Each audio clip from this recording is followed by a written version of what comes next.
FM ne MRTV atufunia ku internet, ku YouTube, ku Facebook, Twitter. Okola kyamaanyi nnyo eno program yo akanyaka ebyemizannyo the sports penalty nange Ntege Juma mbeerawo nnyo okuva Monday mpaka Lwakutaano nga kutuusako ensonga ezitali zimu ezifudde mu byemizannyo wano ewaka mpozi n'ebweru w'eggwanga. Ennaku z'omwezi ziri 10 mwezi gwa 10 mwaka 2022. Bayidhawo olunaku lwaleero obumanyi nga bakuzaala ennaku z'omwezi nga 10 omwezi ogw'ekumi oli wa mukisa nnyo okubeera nti bakuzaala ennaku z'omwezi ezimu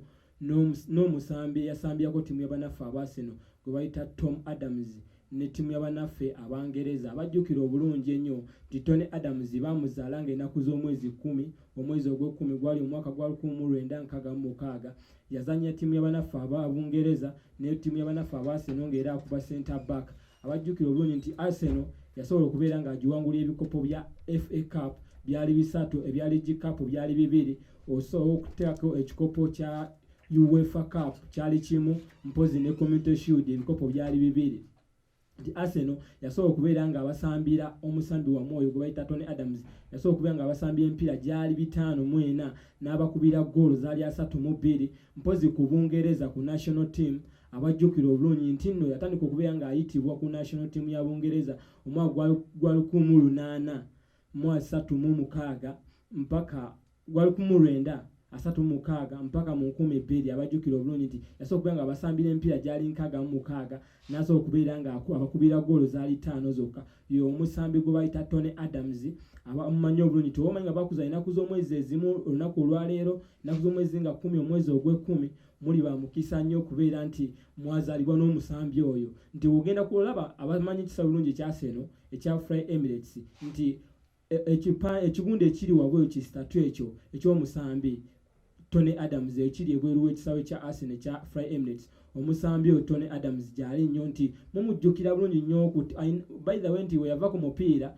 nti yasobola okubeera nga agenda mu butendesi ku ttiimu ze yali atendeseeko. Waliwo ttiimu gye bayita Wycombe Wanderers yasobola okubeera ng'agitendeka omwaka gwali yatandika okuba ng'agitendeka mu 2-3 mpaka 2-4 then n'agendako ku Feyenoord then mu mwaka gwa 2008 mpaka 2009 yatendekako ttiimu y'abanaffe aba Portsmouth then mu 2010 mpaka 2011 n'agenda mu Gabara then eyo ttiimu then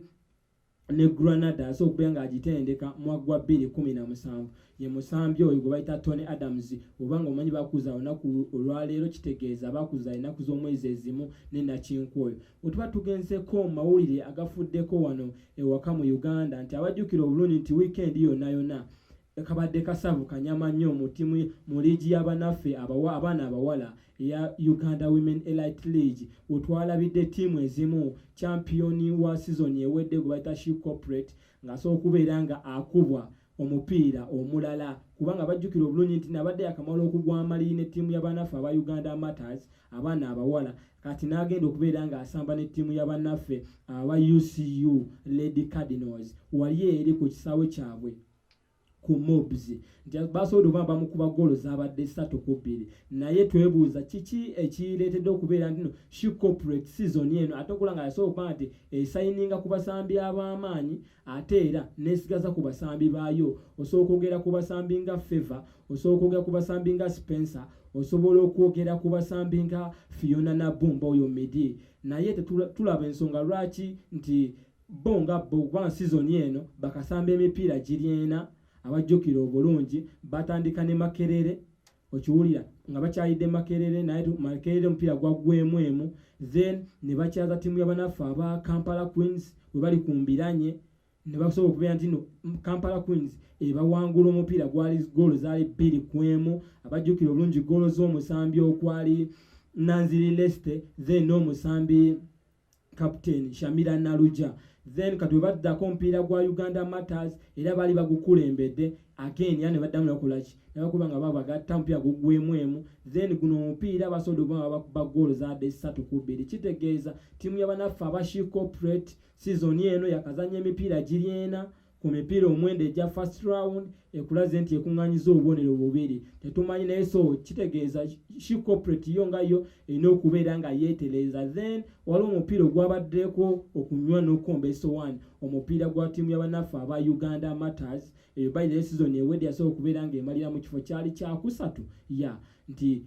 kugane timu y'abanafu aba Kampala Queens eyamalira mu kifo ekyokubiri kubanga nkujjukizako emabegako nti Kampala Queens season ewedde wadde She Corporate yatwala ekikopo naye ate bali benkanya obubonero ne Kampala Queens naye enjawulo eyaliwo nti omupiira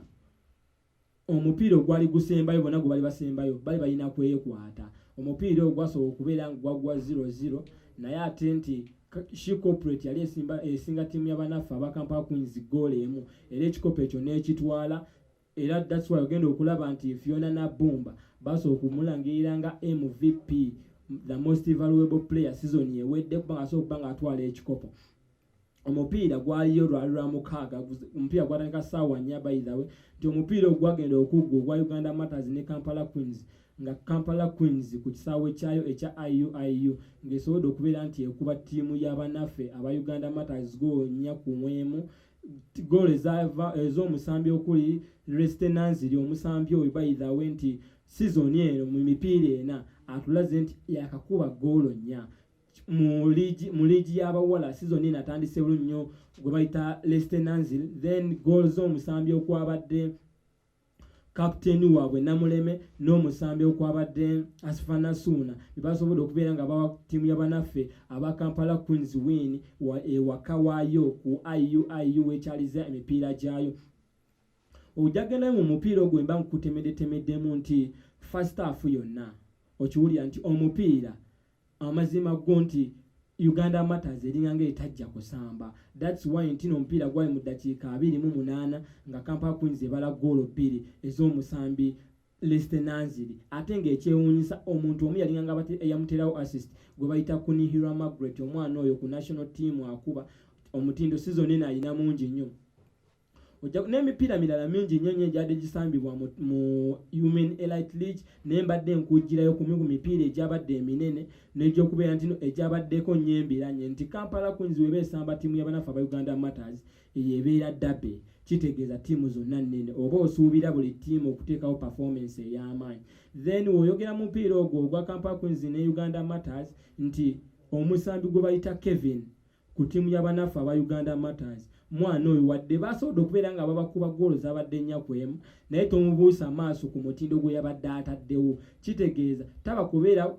ku mutindo mulungi kubeera nti adde asobola okuholdinga omupiira n'agukwata n'agwefuga n'asobola okubeera nga agutwala mu maaso osanga Uganda Matters basobola okubeera nga bagikuba goolo ze zimu Kampala Queens yasobola okubeera nga eggulwawo kubanga yasobola okuba nga omupiira ogwaggulawo yasobola nga ekuba goolo zaali 5 mbadde nkyakugambako ku mwana muwala gwe bayita Reste Nanziri oyo season eno emipiira ena asobodde okubeera nga ateekawo goolo 4 nti abajjukira obulungi bali basamba omupiira ogwaggulawo bawangula goolo zaali 5 ku bwereere Reste Nanziri yasobola okubeera nga ateerawo ku mupiira ogwo abajjukira obulungi nti omupiira ogwo omusambi gwe bayita Kunihira Margaret yateebako omusambi gwe bayita Reste Nanziri n'ateebako omusambi gwe bayita Komuntale New Signing yasobola okubeera nga ateebako mpozi Shamira Nalujane yajja n'ateebakaawo omupiira ogwagwa goolo zaali 5 ku bwereere bali ku IUIU omupiira ogwali ogwokubiri gwali bagenza okubeera nga bakyala ku ttiimu y'abanafu aba She Corporate omupiira gwe baguwangula goolo zaali 2-1 omupiira ogwo era Reste Nanziri yasobola okubeera nga ateebako omupiira gw'ataateeba gwe mupiira gwe bali bagenza okubeera nga bakyala ku ttiimu y'abanaffe aba Makerere University omupiira ogwo Makerere yasobola okubeera nga tekozesa kisaawe kyayo wabula nekozesa ekisaawe kya Marcos ekya Makerere Secondary omupiira ogwo gusobola okubeera nga gwaggwa emu ku bwereere goolo y'omusambi Asfana Suna eyajja mu kitundu kyali kisooka omupiira ogwo ne guggwemu ku bwereere yasobola okubeera nga kuba free kick n'ekwata akatimba Asfana Suna tumumanyi nti y'emu ku basambi mu Uganda abakazi abaliwo this time abeera okubeera ntino buli mupiira omusuubira okukola ekyenjawulo by the end nojjukira ne webaali e Morocco wadde akusobola okubeera nga akubayo eddakiika zaali 27 zokka naye yasobola okubeera nga akakasa abasambi bangi nnyo nnyo ne bannamawulire okuba nti performance gye yateekawo mu ddakiika ezo zokka Asfana Suna zasobola okubeera nga zimusubscribinga ng'omusambi omu ku bataddewo ekyenjawulo mu tournament eyo then bwe tugendako ku mupiira ogwaddeko omulala mu mpaka z'abanaffe abakazi za Women Elite League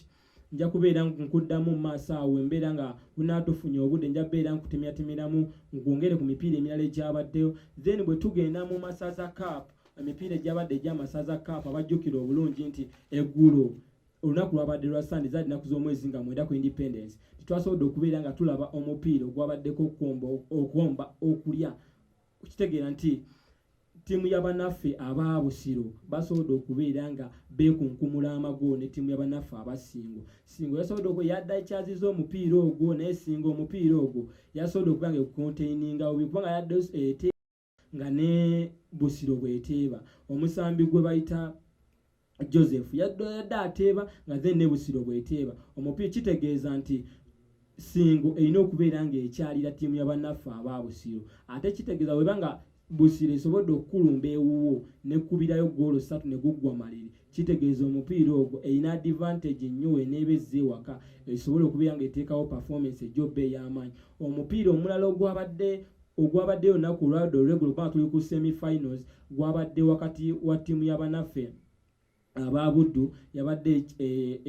ekyazizza ttiimu y'abannaffe aba Bulemeezi season eno by the way nti kuva 2019 Bulemeezi ne Busiro zezimu ku ttiimu ezo ttiimu bbiri zezimu ku ttiimu ezikulaze nti zirataddeho performance ey'amaanyi zize ziraga performance kuba 2019 abajjukira obulungi ekikopo ekyo Bulemeezi yasobola okubeera nga ekitwala era ali ekitwala nga ekuba ttiimu y'abannaffe aba Busiro mu 2020 Gomba nesobola okubeera nga ekitwala ekuba ttiimu y'abannaffe baali ba Buddu goolo zaali 3-1 then mu 2021 twalabye ttiimu y'abannaffe aba Buddu yasobodde okubeera nga etwala ekikopo ekyo ng'ekuba ttiimu y'abannaffe babadde baki yali ewangula omupiira ogwo yali ewangula ttiimu y'abannaffe aba Amawokota wemba sirabidde goolo ez'omusambi okwali Bruno Bunyaga then n'omusambi gwe bayita Marvin abajjukira obulungi omupiira ogwo gwasooka gwagwa goolo zaali 2 ku bwereere naye olaba season eno nti Bulemeezi esobodde okubeera nti era ekomawo neteekawo performance ey'amaanyi nti bwolaba nti no Bulemeezi ne Busiro bali mu kibinja kyekimu season eno okiwulira nti basobodde okubeera nti bava mu kibinja babiri ne basobola okubeera nti basobola bataddeyo performance ey'amaanyi ne ku ssaawa eno ku semi-final tubalaba kwebali ate ng'obusuubira Busiro erina upper hand okubeera nti etuuka ku finals naye ate Bulemeezi tumulabye nti woba nti osobodde okubeera ng'ogenze ebuddu ku recreation ground n'osobola okubeera nti no bakubirayo goolo emu ku bwereere goolo ya musambi gwe bayita Bunyaga Bruno kitegeeza ttiimu y'abannaffe aba Bulemeezi erina okubeera nti ettayo ewaka n'ekola homework n'eraba engeri ki gyeyinza okubeera nga emirizaamu omusambi gwe bayita Bunyaga Bruno kubanga Buddu terina basambi bali awo nti bamaanyi nnyo naye erina omusambi gweyimiriddeko nti omupiira yaguba gugaanye tulina Bunyaga Bruno oba tutya ejja kubeera nga akutegula kubanga Bunyaga Bruno omupiira nga ye omusambi oyo agumanyi okiwulira alina speed asobola okusala asobola okuholdinga omupiira buli kimu asobola okukikola ku mupiira kitegeeza Bulemeezi erina okugenda mu mupiira wiiki eno ku Sunday ng'esobodde okubeera ng'ekola homework ow'amaanyi esobodde okubeera nga weba ekyazizza erina omupiira ogwo gukuba goolo zirina bba 2 ku bwereere okubeera ng'eyitawo kubanga wekuba goolo nga 2-1 tuba tuyinza okugenda mu busaale bwe guggwa 1-0 era tuba tugenda mu busaale kubanga twaba kyakukola kubanga baba benkanye nate Bulemeezi kati yeetaaga omupiira ogwo wadde ebya homewand awe babijjawo awe kusima awe goals rule woweera omuntu akyadde advantage nti mba mwenkanye ezakyadde bazitera ozikubisaamu emirundi giri ebiri kitegeeza kati Bulemeezi bwekuba goolo 2 ku bwereere ndaba ng'egenda oyitawo ate ng'olaba Bulemeezi erina ku basambi boolaba abategeerekeka erina omusambi gwe bayita Kaaya kapiteeni waabwe oyo by kapiteeni wa ttiimu y'abannaffe aba Royal Giant omulenzi oyo alabika bulungi nnyo ne season eno omulabye ng'alabika bulungi nnyo omusambi gwe bayita Kakande oyo abajjukira obulungi omusambi oyo asambya ku ttiimu y'abannaffe aba Uganda Matters Secondary era ne gyasomera n'okusomera this time omusambi okuli gwe bayita Keita oyo omusambi oyo abajjukira obulungi ti kaliko ku police under 15 under 17 ng'asambira wali enaggulu ku ssaawa eno ali mu kusomero ly'abannaffe aba Mukono Kings gegamu ku mawulire agavudde mu masaza emipiira egyasambiddwa olunaku lwabadde lwaggulu gyabadde minyuvu nnyo. Then bwe tugendako mu mpaka za CAF Champions League abajjukira obunywe nkuyitiramu ku results katono nnyo nga tunagendako mu bulango nti ttiimu y'abanafu aba Royal Leopards esambya mu ttiimu y'abagamba eva mu nsi gye bayita Switzerland yakusobola okubeera ng'egwa amaliri emu ku emu ne ttiimu y'abanafe aba Koto Sports Aloha ttiimu eva e Cameroon. Then bw'olaba ttiimu y'abanafe aba Vipers katono nnyo Vipers eyo ngenda kuba nkuddira wali maaso nti Vipers yasobola okubeera nga egwa amaliri 0-0 ne ttiimu y'abanafe aba TP Mazembe ekyatabadde kirungi. Ngenda kuddiramu wali katono nnyo kamala okuyisizaamu ku results nga bwe byabadde olunaku lw'eggulo mu kikopo ky'abanafu aba CAF Champions League gye bayita Mamelodi Sundowns yasobola okubeera nga ettiimu yokka yasobola okubeera nga ekuba goal ennyingi olunaku lwabadde lwaggulu. Yasobola okubeera nga ekuba La Paz goal zabadde 7 ku bwereere yamukubye tonzirira nga ofuwadde fine ye yabadde esobola okuba nga ekyaza naye si kiwanti nno La Paz esobola okubeera nga ekomawo engulu wadde ng'eneeba ekyaziza n'ekomawo engulu nesobola okuba nga emukuba goal kugamba erina kukuba goal 8 ku bwereere okubeera nti eyitawo. Then Monansi yasobola okubeera nga bagirumbye ewaka ne bagikuba goal emu ku bwereere ttiimu y'abanafe ba Halahali. Then ttiimu y'abanafe aba Mali yasobola okubeera nga ekuba ttiimu y'abanafe aba CR goal zabadde 2-1. Then Aseki yasobola okubeera nga bagikuba goal emu ku bwereere ttiimu y'abanafe aba Ivory Coast Oloya yasobola okubeera nga ekuba ttiimu y'abanafe aba Aseki goal emu ku bwereere ttiimu y'abanafe aba Liva yasobola eva mu ttiimu mu ggwanga y'abanafe aba Nigeria yasobola okubeera nga ekuba goal 2 ku bwereere ng'ekuba Wydad Casablanca. Then ttiimu y'abanafe aba Augusto yasobola okubeera nga ekuba goal emu. Then Simba ttiimu eva mu ggwanga erya Tanzania yasobola okubeera nga ewangula goal zabadde 3-1. Then bw'olaba ttiimu y'abanafe aba Palati yasobola okubeera nga ekuba goal zabadde 2-1 ng'ekuba ttiimu y'abanafe aba Speransi ebava mu ggwanga erya Tunisia. Then Young Africans yasobola okubeera nga egwa amali ne ttiimu y'abanafe aba Al-Ahly ttiimu eva mu ttiimu mu ggwanga ly'abanafe aba Sudan. Otuddayo wali katono nnyo ku ttiimu y'abanafe aba Vipers yasobola okubeera nga egwa amali ne ttiimu y'abanafe aba TP Mazembe nti omupiira ogwo Vipers yasobola okubeera nga yadominatinze ebitundu first half ne second half yasobola okubeera nga edominating omupiira ogwo n'ate tekyagiyambye kubanga obanga wasobola okubeera nti n'okyaziza TP Mazembe kyagireese kubeera nti tekubwamu goolo nnyingi nga ye ekimanyi nti omupiira erina gumalira waka. Bw'olaba nti n'omutendesi wa ttiimu y'abanafe aba Vipers yasobola okubeera nga aleeta kumpi buli musambi gw'osuubira gwadde okuba nti asobola okuba nga aleetawo enjawulo nti no ba Milton Kalisa baabadde mu mupiira Kalidawucho baabaddemu ba Lumala basobola okubeera nti baabadde mu mupiira ogwo naye ate omupiira gwasobola okuba nga gwawedde 0-0 ekitali kirungi ku Vipers nti ababadde ku St Mary's buli omu yadde akimanyi nti Vipers yalibadde erina kukuba nga omupiira ogwo guwangula 2 ku bwereere oba goolo 3 ku bwereere okubeera nti nebeera ku safe side weneeba egenze okukyala ttiimu y'abanafe aba TP Mazembe. Naye TP Mazembe omupiira yasobodde okubeera nga ekukonteininga eddakiika 9 ng'ezibira ng'okulumba owalabye omupiira ogwo nti no Vipers yabadde erumba nnyo ttiimu y'abanafe aba TP Mazembe naye nga TP Mazembe kyeyabadde eyagala yadde erina okifuna nti naye abagikubye goolo emu ku bwereere ng'emanyi nti omupiira weneeba ekyazizza egenda kubeera ng'ekolaki ng'emaliza katono nnyo wenatukomye mu kitundu kyaffe ekyokubiri akanyaka the sports penalty ngenda kubeera nkuyitiramu mu mupiira gw'abanafe aba Vipers nzemu okutemyatemyamu pozi n'ebweru w'eggwanga.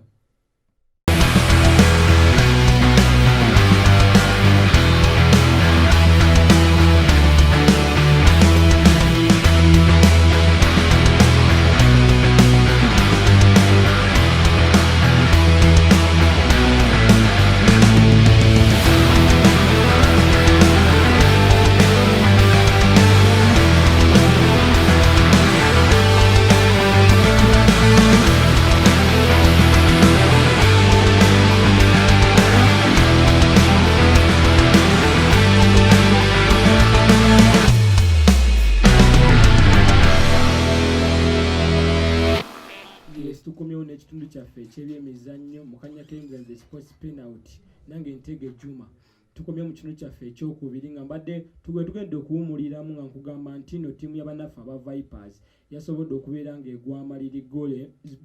0-0 ne ttiimu y'abanafu aba TP Mazembe. Nenkugamba nti no kino kitwalawo ttiimu y'abanafu aba Vipers okubeera nti omupiira gwe yasobodde okubeera nti ekyaza, yasobodde okubeera nti no bagisuula amaliri wadde okubeera nti eteebamu wadde nga abasambi baayo bonna be tubadde tumanyi ba Milton Kalisa, ba Abudulumala basobodde okubeera nga bawandera basobodde okubeera nga omupiira ogwo bagusamba bulungi nnyo. Teri musambi kugamba bagenza okugenda mu geemu eyo nga buli musambi gwe bayadde beetaaga bamulinawo ku kisaawe. Kitegeeza ki nti ttiimu y'abanafu aba Vipers erina okubeera nti weeneeba egenze okubeera nti no ekyaya ttiimu y'abanafu aba TP Mazembe erina okukola ennyo okubeera nti no wadde eri ekigenda okubeera nti kiyamba nti omupiira we banaabagenzi eri bajja kuba balina okwerabya kye bayita nti neutral ground oba tuli waka, nti omupiira ogwo gukyali kyenkanyi, nti ogenda suubira okubeera nti no ne TP Mazembe omupiira ogwo tega kubeera ng'ezibira nga we yazze wano n'ezibira, egenda kubeera nti yeggula okubeera nti enoonya ggoolo kubanga yawe guggwa 0-0 naye era abeera yenkanye ne ttiimu y'abanafu aba Vipers yadde mukyaziza wano ku St Mary's Kitende, nti erina okubeera nti yeggula okubeera nti enoonya ggoolo. Kitegeeza Vipers eyo chance gye erina okubeera nti ekozesa okubeera nti nayo bw'eneeba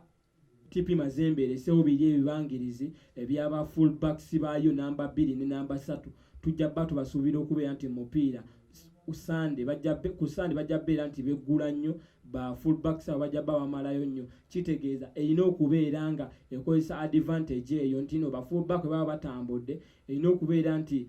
omusambi gwe bayita Bright alina okubeera nti aliriizinga omupiira mangu nnyo okubeera nga aguteeka mu okubeera nga alina okubeera nga asamba omupiira gwe bayita switch play, okubeera nga switchinga omupiira ogwo okugenda mu wing enaabayo nga bw'olaba Abudulumala titumanyi nti nno baaka yenna w'obeera ng'akulese oyinza okubeera nti oyinza okumusanga. Kitegeeza balina kukozesa advantage eyo babaaka banaaba batambudde okubeera nga ebakubamu emipiira egyo ku transit okubeera nti nno ebakwata ku on transit bakwata offline nebeera ng'ebasobola okuba nti ebabonereza. Naye twegamba ttiimu y'abanafu aba Vipers erina okukola ennyo, naffe tulina okubeera nga tujagaliza okubeera nti wadde mu mpaka za CAF ttiimu ya Vipers yasobodde okubeera ng'ekiikirira Uganda. Ekyo kyo tulina kijjawo kakitegeeza nti nno tulina ogiwagira nga ttiimu ya Vipers okubeera nti yasobodde okubeera ng'ekiikirira Uganda mu mpaka za CAF Champions League. Nadde nkyakuyitiramu ku results ezabaddeyo naku lweggulo ne nkugamba nti no Elimelik yasobodde okubeera nti omupiira yadde esamba ne ttiimu y'abanafe aba Cape Town Cape Town City yasobodde okubeera nti bagikubye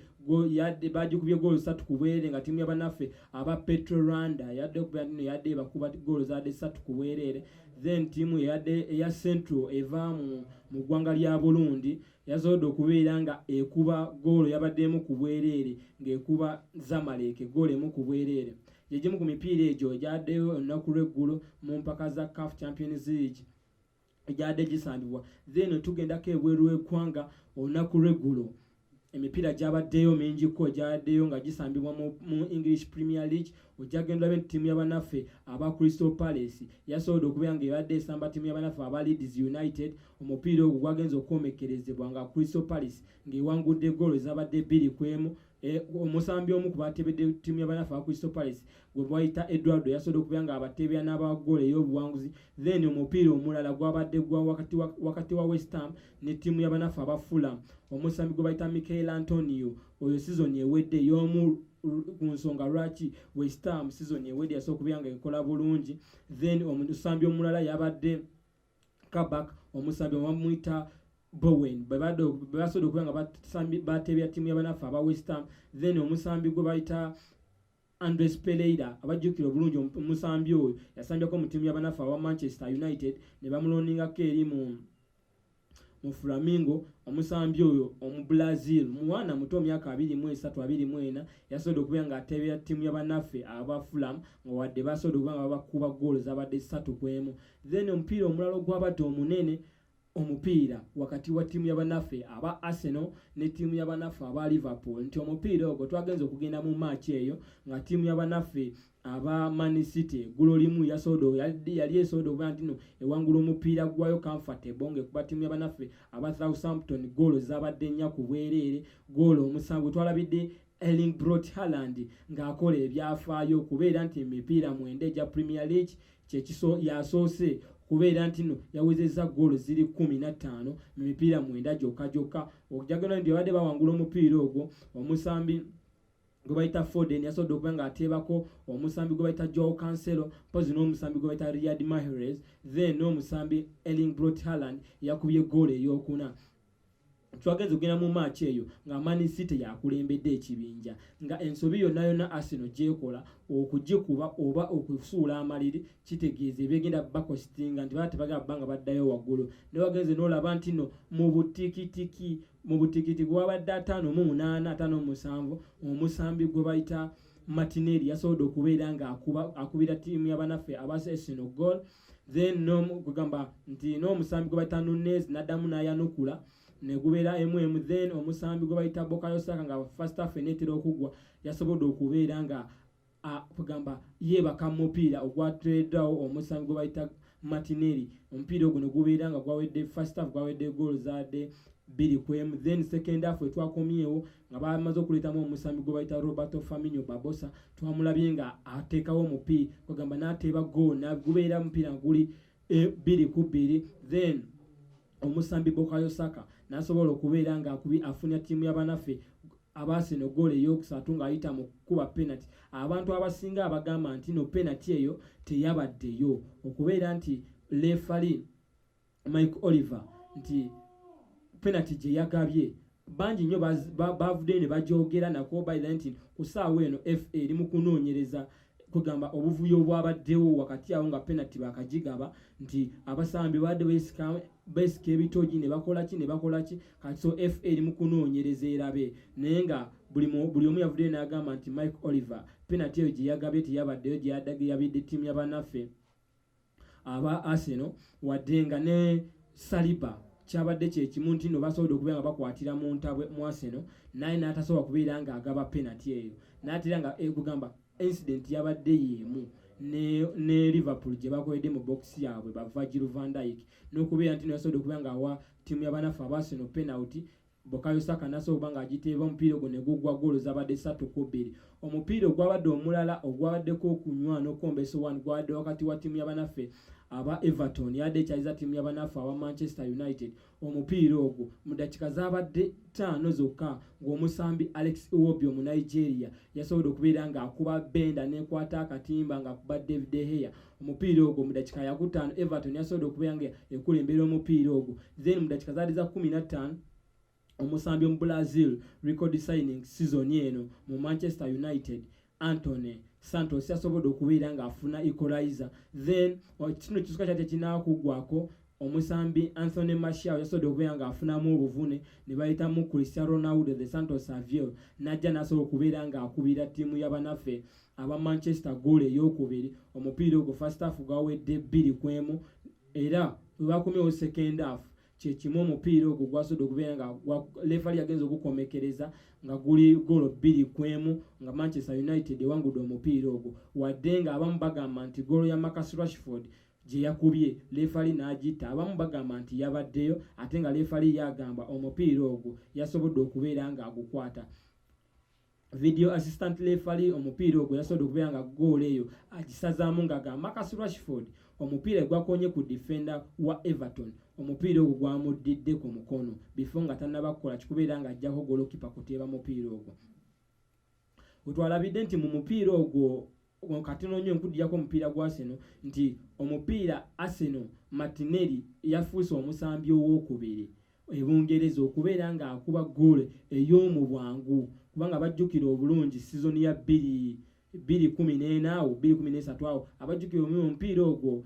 ttiimu y'abannaffe aba Liverpool bali bawangula ttiimu y'abannaffe aba Arsenal omupiira ogwa goolo zaali 5-1 abajjukira obulungi nti omusambi gwe bayita Martin Skrtel yasobola okubeera nga akuba goolo ng'akubira ttiimu y'abannaffe aba Liverpool goolo ng'akuba ttiimu y'abannaffe aba Arsenal nti yabakuba mu butikitiki ng'omupiira gwakatandika obutikitiki 52 bokka. Then kati Martinelli yasobola okubeera nga akuba goolo ye mu butikitiki 58 n'abeera omusambi w'okubiri okubeera nga ateeba goolo ey'obwangu ennyo ng'omupiira gwakatandika. Then omupiira gwa Manchester United mwabaddemu okukola ebyafaayo ntino Anthony y'omu ku basambi ba new signing okubeera nti emipiira ena ayinamu goolo 3 gyonna gye yakasamba mu Manchester United. Kitegeeza tatandise oyo omusambi oyo Anthony de Santos. Then omusambi omulala yakoze ebyafaayo yadde ku Ronaldo de Santos Xavier nti goolo gye yakubye tiyawadde Manchester United bwanguzi kyokka newabula nga ye omusambi yasobola okubeera nti emukolera ebyafaayo nti batya nti goolo gye yakubye yasobola okubeera nga aweza goolo 7 on club levels ng'ogyeko kiri 117 kyalina ku national team ya Portugal naye ate ku national levels obaze goolo ze yakubya ttiimu y'abanafu aba Man U nga yakajja n'omulundi guno ogwokubiri kubanga mu Manchester United yakabakubira emirundi 2 goals yakuba mu ttiimu y'abanafu aba Sporting Lisbon, then ne goals yakuba mu nga akyali mu Juventus, ne goals yakuba mu nga akyali mu ttiimu y'abanafu aba Madrid. Nkudiyayo katono nnyo nti mu Madrid yasobola okubeera nga asamba emipiira gyali 438 nazo okubeera nga ateeba goolo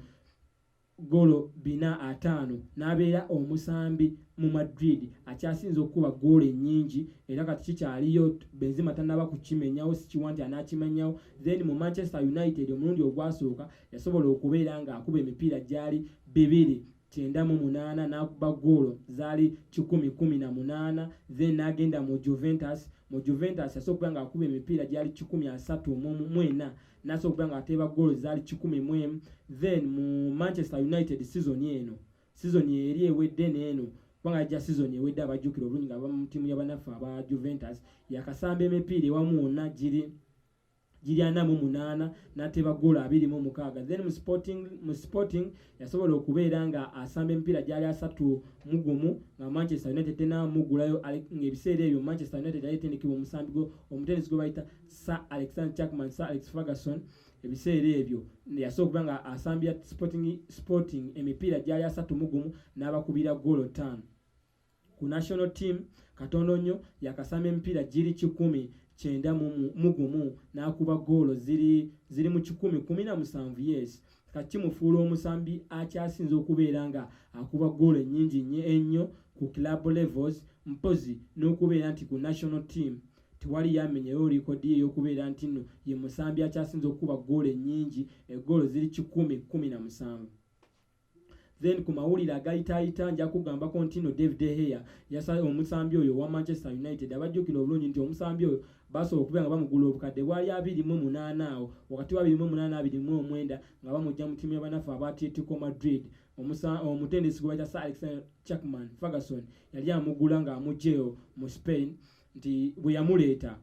mpaka nakati azaalaga nti ayagala okugenda olw'okubeera nti no Manchester United yali tesitendi kugamba tesayininga basambi bali awo balungi kuva 2014 yasobola okubeera nti no nti gyegimu ku myaka gyasobola okubeera nti no omusambi gwe bayita Robin van Persie abavaako manyezze esereba mpolampola kubanga kiri gino gigenda emyaka giri 9 Manchester United abanga ku kikopo kya Premier League. Kati then David De Gea yavuddeyo n'agamba nti nno ye mwetegefu okubeera nti nno asigala ku ttiimu y'abanafu aba Manchester United. Then omutendesi w'abanafu aba Everton Frank Lampard abajjukira obulungi oyo legend ku ttiimu y'abanafu aba Chelsea yavuddeyo n'agamba kubanga yasobola okubeera nga yasambya Chelsea then n'asambyako ne ttiimu y'abanafu aba Manchester City. Yavuddeyo n'agamba nti nno omuntu avaayo n'agamba nti ku Ronaldo tamuwa respect mu mupiira aba amwewuunya kubanga tiyagenza okugenda mu mupiira ogwo nga Ronaldo ng'akimanyi nti Ronaldo omupiira ogwo agwetaaga ate ayinza okukola ebyafaayo essaawa yonna.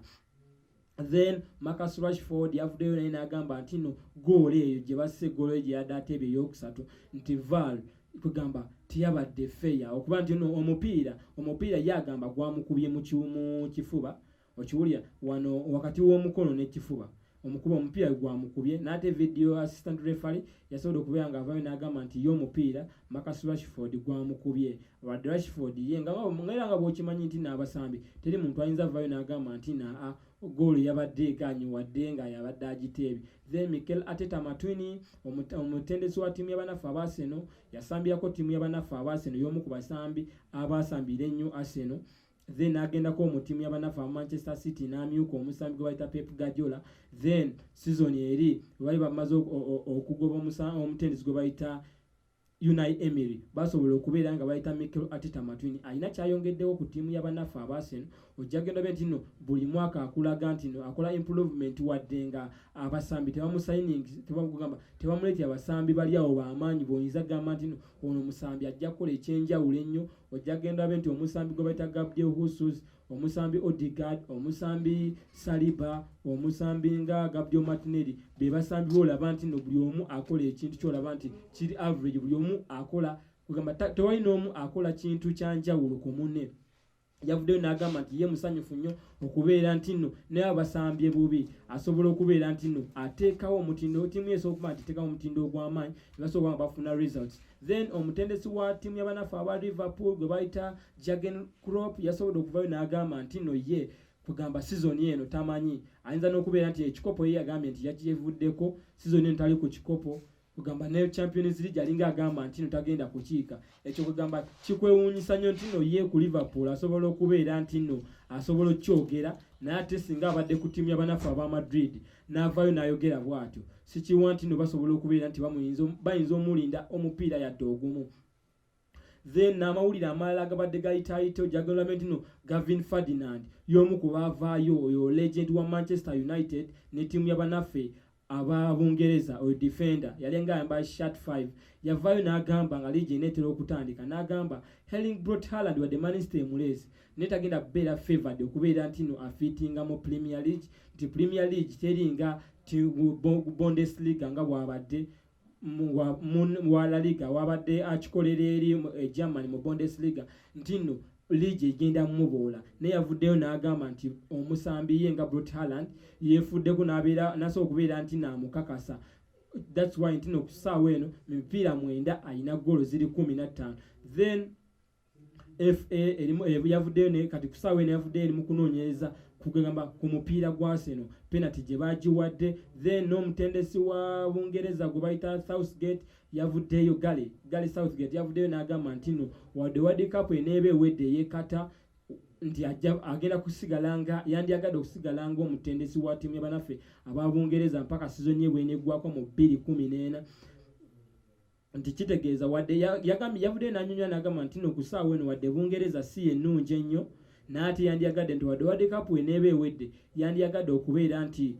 avaayo n'abeera nti no endagaano yagimalako mpaka mu 2014. Then bwe nkuyitirako ku Kimeeza nga bwe kiyimiridde ba top 4 yagondolabe nti no Arsenal yeekulembedde. Then Manchester neddako, Spurs neddako, ttiimu y'abanafu aba Chelsea ne baddako. Then Manchester United eri mu kifo kya 5 yakasuula emipiira giri 3 abajjukira obulungi emipiira ebiri egyasooka ekyo Brighton ne Brentford nga zimukuba. Then n'omupiira gwa Man City gy'emipiira gye yakasuula season eno wadde Manchester yakakola amaliri ga mirundi 2. Then Arsenal kigiwa enkizo okuba ne ku ssaawa eno yekyakulembedde nti yakasuula obubonero buli 3 bokka nti wadde Man U yateyo yakasuula obubonero buli 9. Then Liverpool gye yadde esamba ku ssaawa eno eri mu kifo kya 10. Okiwulira nti Liverpool season eno ekoze bubi kugamba omuwagizi yenna alina kutuga kimuwa okugamba nti no oba Liverpool yali eyimiridde ku Sadio Mane nti season ewedde Sadio Mane we yaliiwo nti Liverpool yali esamba bulungi. Ojagala menna abasambi baayo Liverpool tejje ku basambi okujjako Sadio Mane ku first line up yaabwe first 11 ti Sadio Mane yasobola okubeera nga abavaako ku bintu ebitaaliwo bitaali birungi nga yayagala we nga bamwongeza omusaala n'ekyokubeera nti no mu ttiimu bali basuusuuta sala yekka ate nga muli akimanyi nti yalinga ng'akola ebingi ennyo. That's why yasobola okubeera nti abavaako n'agenda mu ttiimu y'abanafe aba Manchester City. Then bw'ogenda n'olaba nti no Paul Diabala nti yafuza okuba nga afuna injury nti oyinza n'okubeera nga emuleetera okubeera nti ayinza okumisinga World Cup y'ekata season eno. Yes tugenda kukomawo ne programu zaffe endala zonna eno programu ebaddeko akanya k'ebizanyo the sports penalty tugamba nga tukomawo ne programu endala nyingi nnyo kyenkusaba nti wekumye ku MRTV n'ekyenda katonyeza ennya Royal FM tusinzira wano Mengo okubeera nga tukutuusaako ensonga ezitali zimu ojja kubeera ng'otufunira ku Twitter ku Facebook ku YouTube okubeera nti subscribing obenga ofuna programu zaffe ennyuvu ennyo omuli akanya k'ebyemizannyo the sports penalty endegeya amawulire ag'enjawulo tambula n'omulembe youth vibes ne programs endala nyingi nnyo nsigadde nze Ntege Juma Munagomba akuume.